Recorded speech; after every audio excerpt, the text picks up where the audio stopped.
Pour l'exercice 157, on nous dit résoudre dans R les équations suivantes.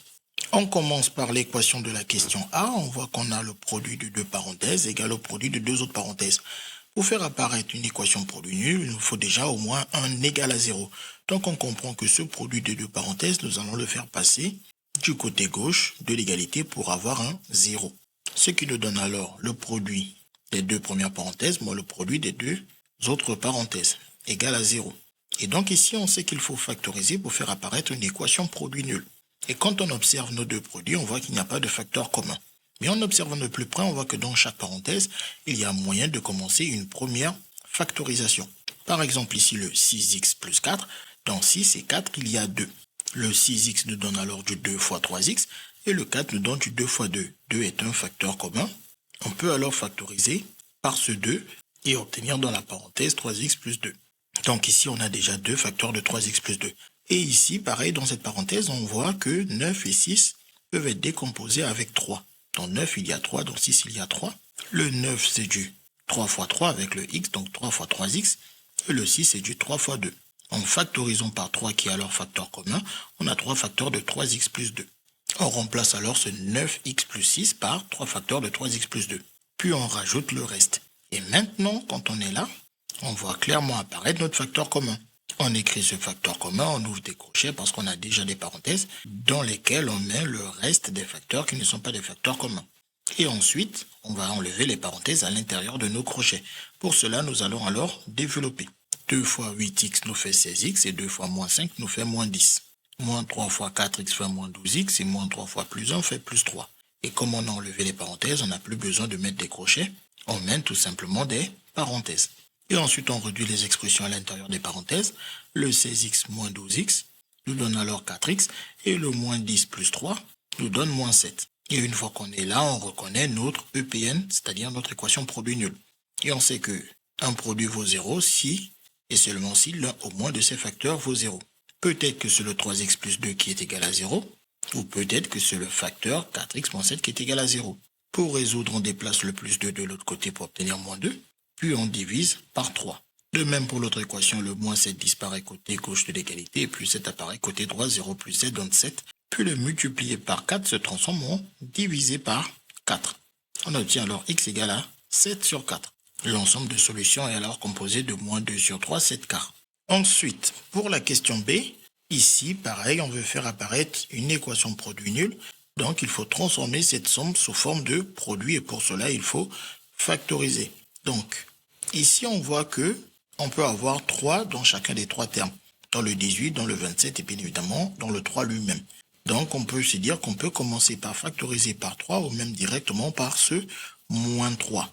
Mais sauf que comme on a 0 de l'autre côté, on peut se dire qu'on peut faire beaucoup plus simple. Au lieu de factoriser par moins 3, on peut carrément diviser par ce moins 3. Et pour diviser dans une égalité par moins 3, chacun des termes qui apparaissent doit être divisé par ce moins 3. Et donc ici, moins 3 divisé, moins 3x carré divisé par moins 3 nous donnera x carré, plus 18 divisé par moins 3 nous donne moins 6x, et moins 27 divisé par moins 3 nous donne plus 9, et 0 divisé par moins 3 nous donne 0. Donc une fois qu'on est là, on a grandement simplifié notre équation que nous devons résoudre. Puis ici, quand on observe cette expression, on reconnaît clairement la deuxième identité remarquable. Ici, on a clairement le premier nombre au carré, et le 9 n'est rien d'autre que le 3 au carré, et au milieu, on a bien le double produit, 2 fois x fois 3, qui donne bien 6x. Une fois qu'on a reconnu la deuxième identité remarquable, on applique la formule qui nous dit que ça donne x moins 3 entre parenthèses au carré. Et donc ici, on a un égal à 0, on reconnaît alors notre EPN, c'est-à-dire notre équation produit nul.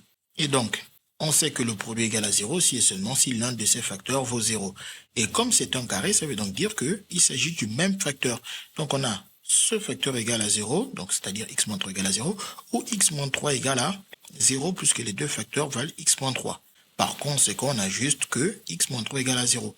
On peut donc dire tout simplement que le carré d'un nombre vaut 0 si et seulement si ce nombre vaut lui-même 0. Et par conséquent, ça nous donne x moins 3 égale à 0. Puis le moins 3 disparaît côté gauche de l'égalité pour faire apparaître un plus 3, 0 plus 3 donne 3. L'ensemble de solutions S est alors un singleton contenant l'unique solution 3 de cette équation. Pour la question C, à savoir notre dernière équation, on veut toujours faire apparaître notre EPN, c'est-à-dire notre équation produit nul. Il nous faut donc déjà faire apparaître 0. Pour cela, on peut passer ce produit du côté gauche de l'égalité, ce qui nous donne alors cette différence.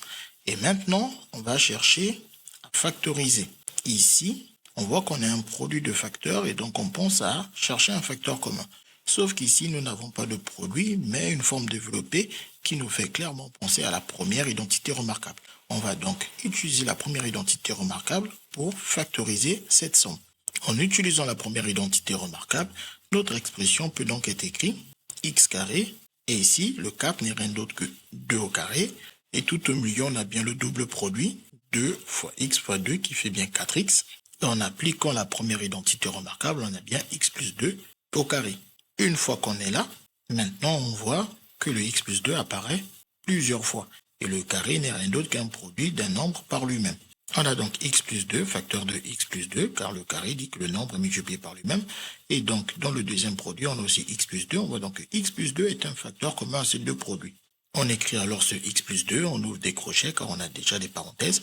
Et on va écrire l'autre x plus 2 qu'on n'a pas pris. Il y en a deux, on en a pris un, on en a laissé un. On écrit alors l'autre qu'on a laissé dans nos crochets. Ici, on a pris le x plus 2, il nous reste alors le 3x moins 7 que l'on met dans notre parenthèse. Puis on va enlever les parenthèses à l'intérieur, donc on n'a plus besoin de crochets, on réécrit des parenthèses. Il n'y a rien avant cette parenthèse. On réécrit alors exactement le x plus 2. Et avant cette parenthèse, il y a un moins qui va changer tous les signes. Le plus 3x devient moins 3x et le moins 7 devient plus 7. Puis on effectue les calculs, x moins 3x nous donne moins 2x. Et plus 2 plus 7 nous donne plus 9.